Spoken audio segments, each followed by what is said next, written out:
Olá, queridas, eu sou Glaucia Rocha, bem-vinda ao nosso quadro Entre Elas. Estou aqui entre elas, né? Entre as amigas, Pastora Rose e também Adri Souto, para compartilhar com vocês aquilo que Deus tem colocado no nosso coração, nossas experiências, nossas vivências e responder também às perguntas que vocês nos mandam. Queria já te incentivar a curtir esse vídeo, deixa aí o seu like, vai nos contando aqui nos comentários a sua impressão, deixe a sua pergunta. Nós estamos sempre gravando quadros novos aqui e queremos ouvir aí a sua opinião, ouvir também as suas perguntas.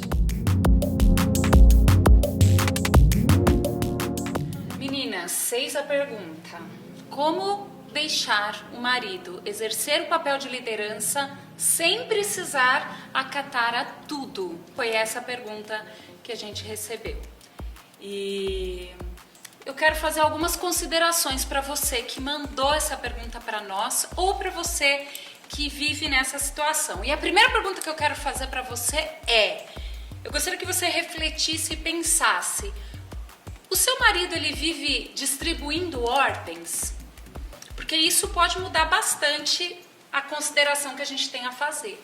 Se o seu marido é do tipo que vive distribuindo ordens, vocês precisam sentar e conversar, e mais do que ver as ordens é dar uma alinhada no seu coração e no coração dele, porque isso pode ser nível de insegurança, falta às vezes de diálogo e de outras questões que não a ordem ali necessariamente. Então, se esse é o cenário, ele vive distribuindo ordem a todo momento, quase como uma metralhadora lá na mão, né? Fica atirando ordens o tempo inteiro. Talvez tenha outras coisas incomodando e é legal vocês sentarem e ver por que ele está com esse tipo de comportamento. Se é um padrão lá da casa dele, da infância, se é alguma coisa que ele tem no coração de insegurança com ele mesmo, o que está acontecendo para cada brecha ele distribuir uma ordem. Você tem que entender isso. Se não é isso, se é uma relação mais comum, normal ali de vocês, se você quer saber, então, o que você tem que acatar, o que você não tem que acatar, né? E assim, é muito fácil responder perguntas. É muito fácil responder perguntas e responder a ordens, né? Então, eu gostaria de te convidar a entender que não é esse o problema. O problema não é se eu acato ou não acato a uma coisa que ele está falando, né? Obedeço ou não obedeço a uma ordem do que ele está falando.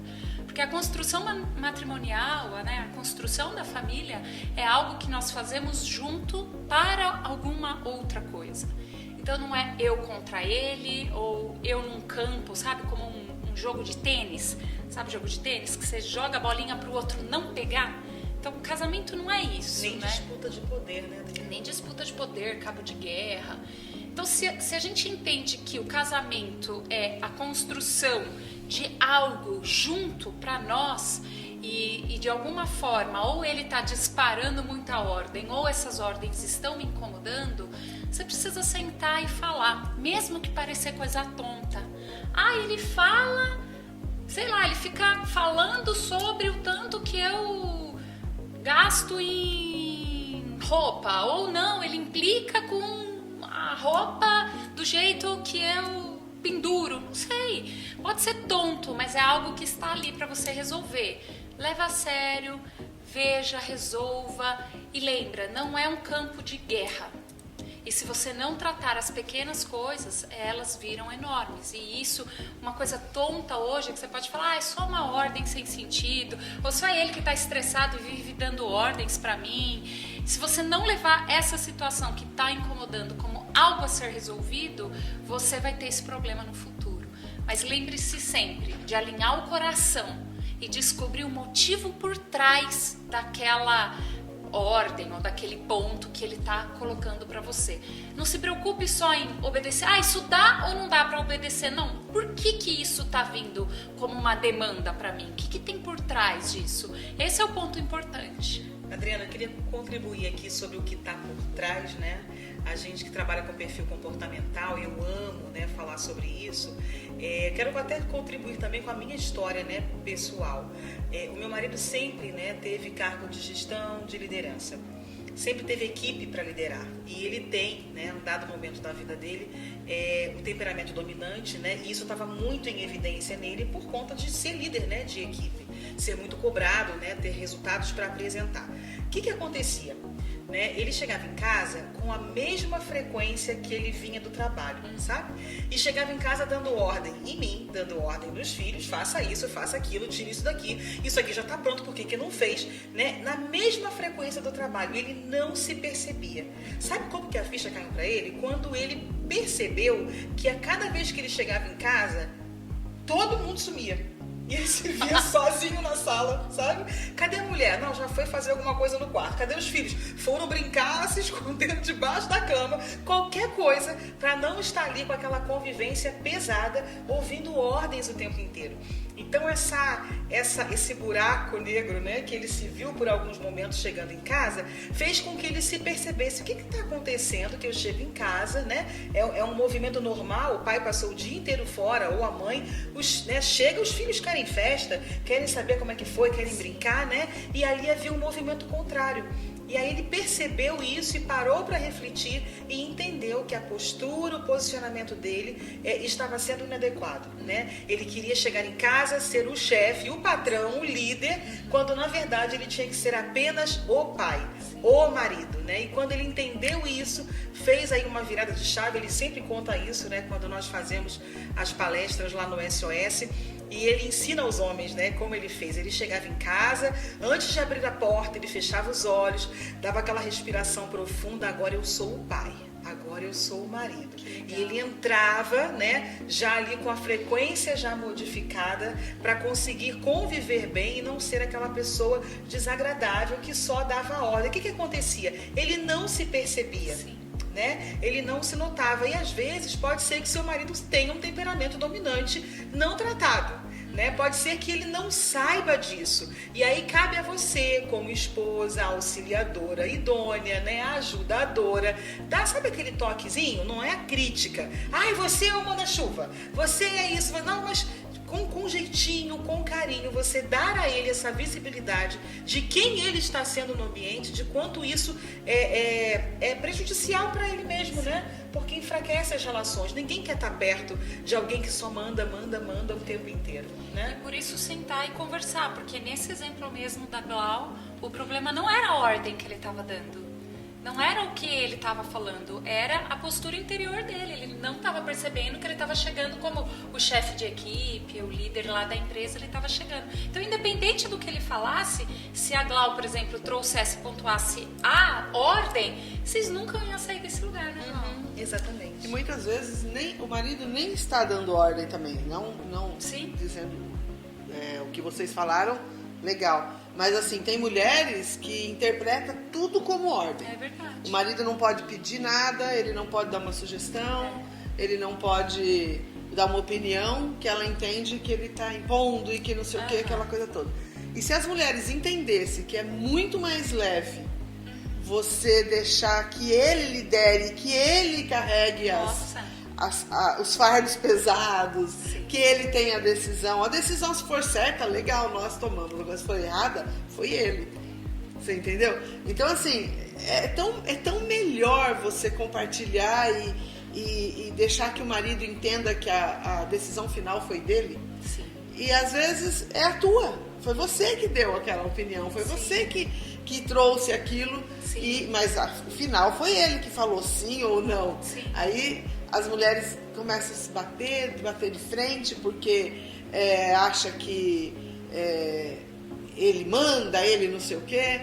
Mas olha, é tão mais leve, sim, é tão mais fácil a gente conviver. Agora, lidar com uma pessoa que chega dentro de casa como um patrão, como um chefe, realmente é muito complicado e ele precisa de ajuda e ele precisa se ver, né? Mas as mulheres precisam também aprender a conviver com o marido, sabendo que a decisão final é dele. Sim.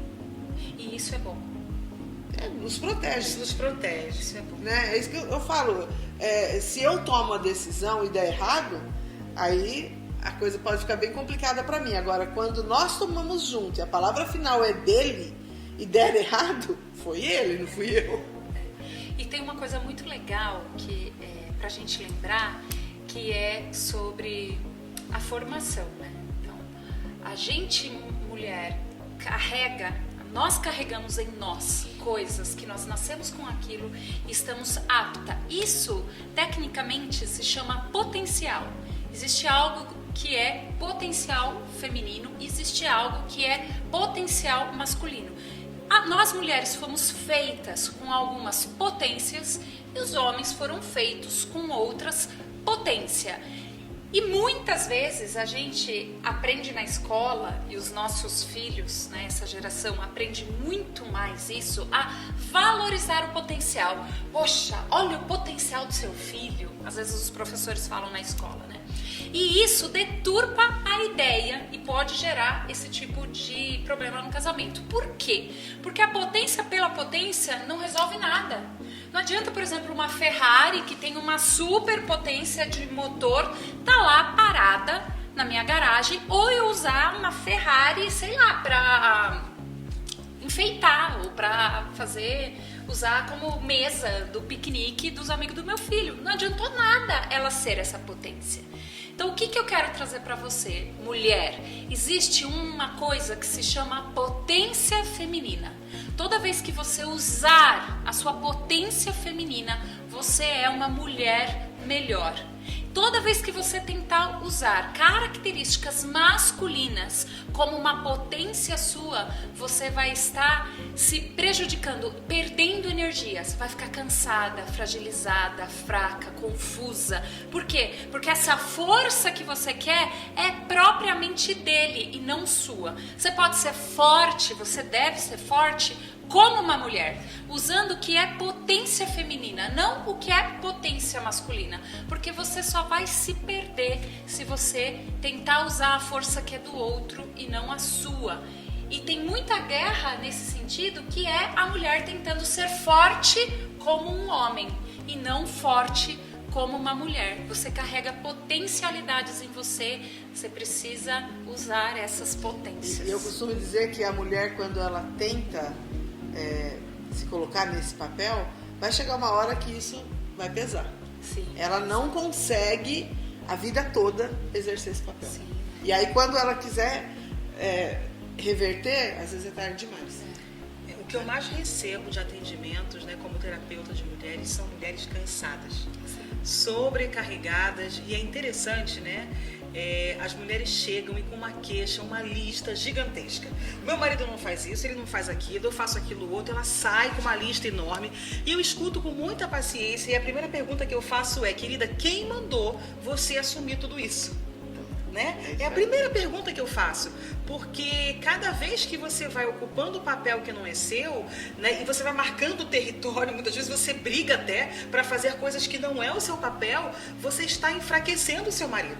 Você está colocando ele de escanteio, principalmente se o temperamento dele for mais tranquilo. Se ele for um melancólico, né, um fleumático, ele vai se encolher, porque ele não é de briga. Ele não vai guerrear com você, ele vai se encolher e vai chegar uma hora, é o que eu mais recebo, né? Chega a dar uma dor, né, no coração, porque as mulheres assumem esse papel, porque já vem de família, né? As mulheres da sua família tinham essa força, né, muito grande. Ela foi instruída a se comportar dessa forma. Ela acha que está fazendo bem para a família, para o marido, salvando, né, o casamento, enfim, salvando a família, quando na verdade o que ela está fazendo é destruindo aos poucos, não só a relação, o casamento, porque aí entra uma série, né, de complicações, porque ela tem os filhos olhando, né, um casamento, uma relação disfuncional, né? Sim. Uma mulher com a força masculina e um homem com a força feminina. Sim. E ali já bagunça a cabeça desses filhos. Ela está enfraquecendo esse homem também, porque ele nunca vai se colocar no papel dele se ela não sair desse lugar e deixá-lo sentar nessa cadeira. E também um desdobramento, um outro, que é o próprio adoecimento da alma, né? Porque chega uma hora que ela cansa. E aí, quando a boca não fala, o corpo fala, vem a depressão, vem uma série de doenças psicossomáticas, vem alergias, vem gastrite, vem alopécia, vem uma série de coisas, né? Que ela não sabe da onde veio aquilo tudo. E a raiz está ali no emocional, está num comportamento equivocado, cuidado, numa falta de instrução.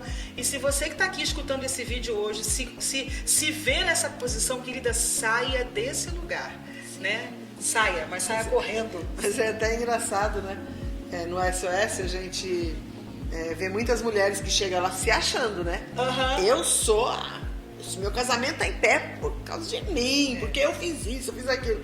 Só que aí durante as palestras elas começam a descobrir, caramba, eu fiz tudo errado, né? Eu tô no papel errado, eu tô carregando um fardo que não é meu, tal. Aí chega no final, elas falam assim, olha, pastora, já entreguei tudo pra ele, viu? E o cara com aquela cara de boca, e agora, o que eu faço agora? Como agora? assim? O que eu faço? Não, eu acho muito tem engraçado. Que diz assim, eu Pensa vim que é aqui... simples assim, ó, entreguei, pronto. viu? Acabou. É uma vida de 25 anos, sei quantos anos, E hábitos, né? E é interessante que elas começam na terapia, elas começam a cobrar, a exigir a mudança. E eu digo, querida, calma. Foram anos que você alimentou essa deformação nele. Foram anos que você assumiu, que você assumiu esse papel, né? E você de uma hora para outra quer que ele se transforme, né? Foram anos, agora tenha paciência. Eu tenho certeza que se você for estratégica, não levará anos para mudar. Mas é um tempo, é um processo, né? E por mais que nós somos uma unidade no casamento, nós somos indivíduos. Então, os indivíduos compõem um único casamento. E nisso, a gente tem que lembrar que você não vai mudar ele. Você não vai mudar ele. Você vai influenciar. Você, com os seus comportamentos positivos, você influencia. Você convoca a mudança dele. Mas você não vai mudar ele. Então, não entre no seu processo de mudança tentando mudar o outro. Se concentre em acertar as coisas em você mesma, porque eu tenho certeza que isso já vai te ocupar o tempo todo. Se você tentar consertar a si, e eu não estou falando que ele não tem coisas para consertar, mas eu estou falando que não é seu papel, isso só vai te desgastar mais ainda. E outra, quando uma mulher, uma esposa, olha com os olhos para o marido, com os olhos de que ele tem erros e eu preciso consertá-lo, você perdeu a admiração para com o homem. E o que o homem mais quer, depois do sexo, é a admiração da esposa. A admiração. E se tem sexo e não tem admiração, não é esposa. Só pra gente pensar. Isso aí são as mulheres que têm aquela vocação para enfermeira, né? Ela vai achar problema do marido, né? A terapeuta do marido, ela vai achar algo para ela cuidar, para ela tomar conta, né? Cuide de você. Cuide de você, exatamente. Se estruture, se recupere a sua alma, recupere a sua força. Se descubra, se conheça. De você. Né? Faça esse movimento que eu acho que já tá de excelente medida. E né? é inspirador, né, Glau? Sim. E é inspirador para nós, mulheres. Sim. Não só para o seu marido, vai ser inspirador para a sociedade. É muito bom, é muito inspirador quando a gente encontra alguém que está nessa jornada de ser uma pessoa melhor. Você olha, você aprende com aquela pessoa, você fala, poxa, eu vou melhorar nisso aqui também. Pode ser em qualquer área, espírito, alma ou corpo. Quando você encontra alguém que está nessa jornada de ser uma pessoa íntegra, na sua integridade de identidade, temperamento, quem você é de verdade, você inspira as outras pessoas. Você acha que se você inspirar a amiga, você não vai inspirar o seu marido, os seus filhos, a sua casa? Vai sim. Mas aqui os de casa, eles veem tudo, né? Seus tropeços e seus sorrisos, né? Então, às vezes, nessa jornada, eles veem suas falhas também. E aí o processo de você inspirar os de casa, às vezes é um pouquinho mais lento. Um pouquinho mais complicado, né? Mas ele acontece. Muito bem, encerramos aqui mais um quadro Entre Elas. Que bom que você ficou aí com a gente. Nos conte aqui embaixo nos comentários qual foi a sua impressão, se esse assunto abençoou a sua vida de alguma forma. É muito importante para nós, como ministério, né, termos a sua opinião, o seu feedback. Quero te lembrar de curtir esse vídeo, te lembrar também de se inscrever no canal, de ativar o sininho e que você possa enviar esse vídeo. Sabe aquela amiga que você lembrou no meio do vídeo? Pois pega aí o link e compartilha com ela, compartilha nos seus grupos de relacionamento, que eu tenho certeza que vai abençoar a um número ainda maior de mulheres. Deus abençoe sua vida e até o próximo vídeo. Esse ficou bom. Ficou. Por que os outros não ficaram, não?